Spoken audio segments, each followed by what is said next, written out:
Sulawesi Selatan bisa dibilang tidak pernah berhenti melahirkan tokoh-tokoh penting untuk bangsa Indonesia.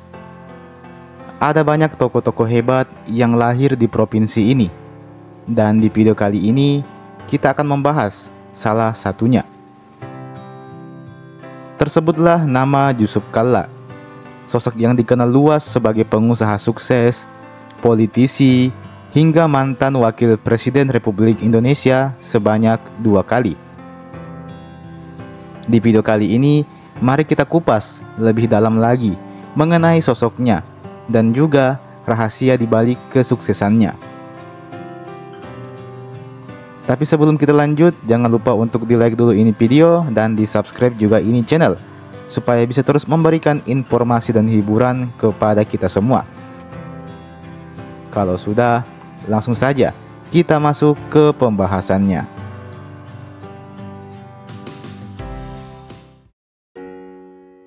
Di ujung selatan Pulau Sulawesi, di sebuah kota pelabuhan bernama Watampone, lahirlah seorang anak yang kelak dikenal sebagai salah satu tokoh paling berpengaruh di Indonesia.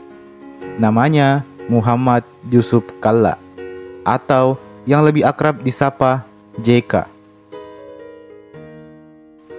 Dia lahir pada tanggal 15 Mei tahun 1942 di tengah-tengah suasana perjuangan dan masa sulit Indonesia menjelang kemerdekaannya. Dari kecil, Yusuf Kalla sudah hidup dalam suasana kerja keras. Ia bukan lahir dari keluarga bangsawan, tapi dari keluarga pedagang Bugis yang sederhana namun sangat disiplin dan religius.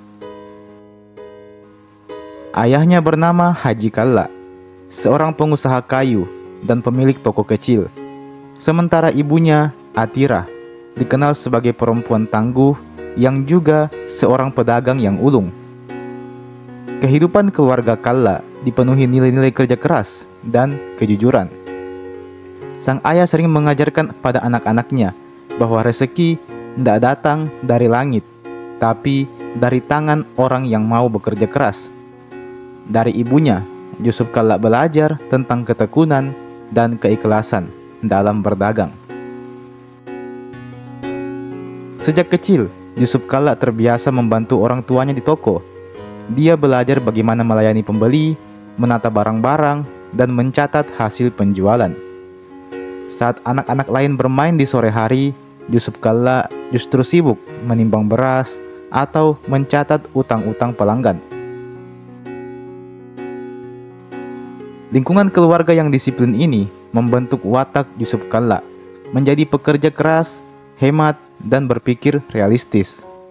Ia belajar bahwa untuk menjadi sukses, seseorang harus memahami arti tanggung jawab bahkan sejak usia dini.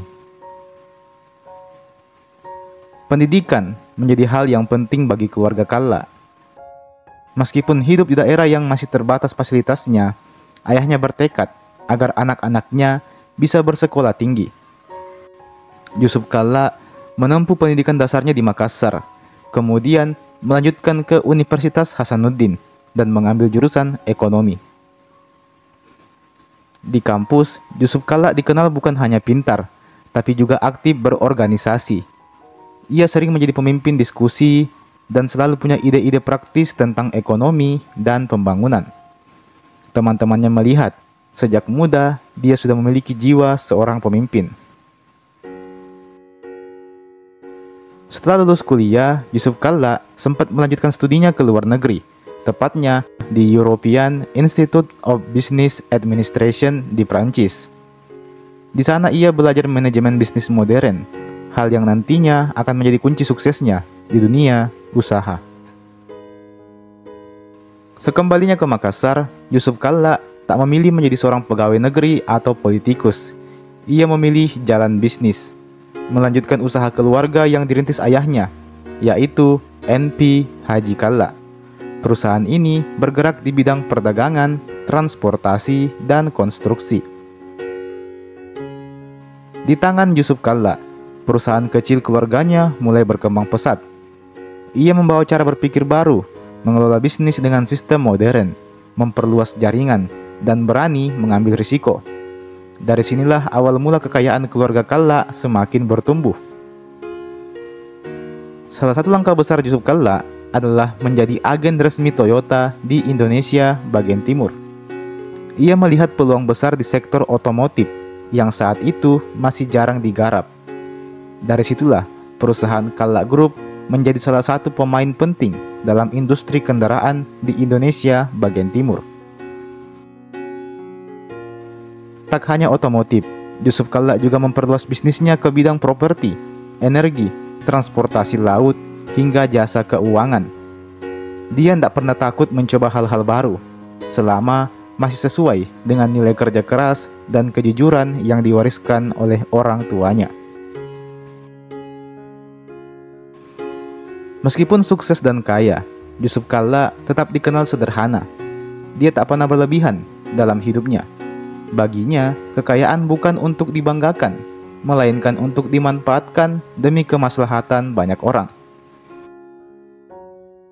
Dari ibunya, Yusuf Kalla juga belajar tentang pentingnya berbagi. Ibunya, Atira, terkenal dermawan di kampungnya. Dia sering menolong tetangga yang kesulitan tanpa pamrih.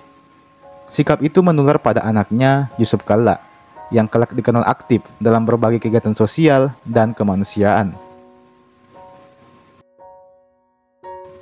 Saat krisis ekonomi melanda Indonesia tahun 1998, banyak pengusaha yang tumbang. Tapi perusahaan Yusuf Kalla tetap bertahan, karena ia selalu menjaga kepercayaan dan tidak bermain spekulatif. Ia dikenal jujur dalam berbisnis, memiliki reputasi yang membuatnya amat disegani. Kesuksesan dalam dunia bisnis membuat Yusuf Kalla mulai dilirik dalam dunia pemerintahan. Dia dipercaya menjadi Menteri Perindustrian dan Perdagangan pada masa Presiden Abdurrahman Wahid alias Gus Dur. Namun peran paling besarnya datang ketika ia menjadi Wakil Presiden Republik Indonesia. Pertama bersama Presiden Susilo Bambang Yudhoyono, kemudian yang kedua bersama Presiden Joko Widodo. Disinilah publik mengenal sisi lain Yusuf Kalla, seorang pemimpin yang cepat bertindak dan tegas mengambil keputusan.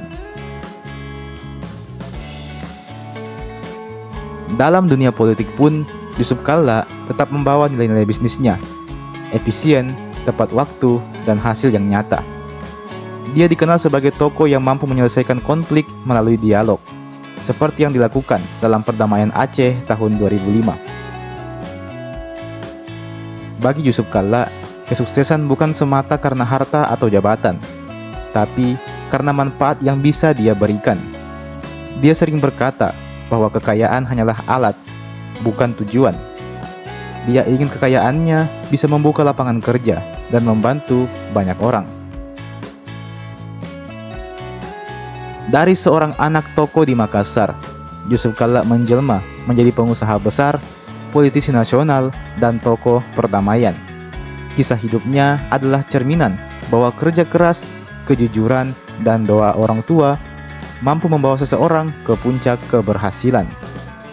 Dan di balik setiap kesuksesannya selalu ada nilai-nilai Bugis yang melekat kuat. Sipaka tahu, sipaka lebih, dan siri napace. Penghormatan terhadap sesama dan harga diri yang tak tergantikan. Dan teman-teman, demikianlah tadi pembahasan singkat kita tentang Bapak Yusuf Kalla. Bagaimana tanggapan kalian mengenai kisah hidup beliau ini? Silakan tulis di kolom komentar di bawah. Kalau ada saran, masukan, atau tambahan informasi, bisa kalian komentar juga di kolom komentar di bawah. Jangan lupa untuk like ini video dan share ini video ke teman-teman yang lain. Jangan lupa juga untuk subscribe ini channel. Nyalakan lonceng notifikasinya supaya dapat pemberitahuan kalau ada video baru yang diupload di channel ini. Terima kasih banyak sudah menonton dan sampai jumpa. Sampai bertemu lagi di video berikutnya.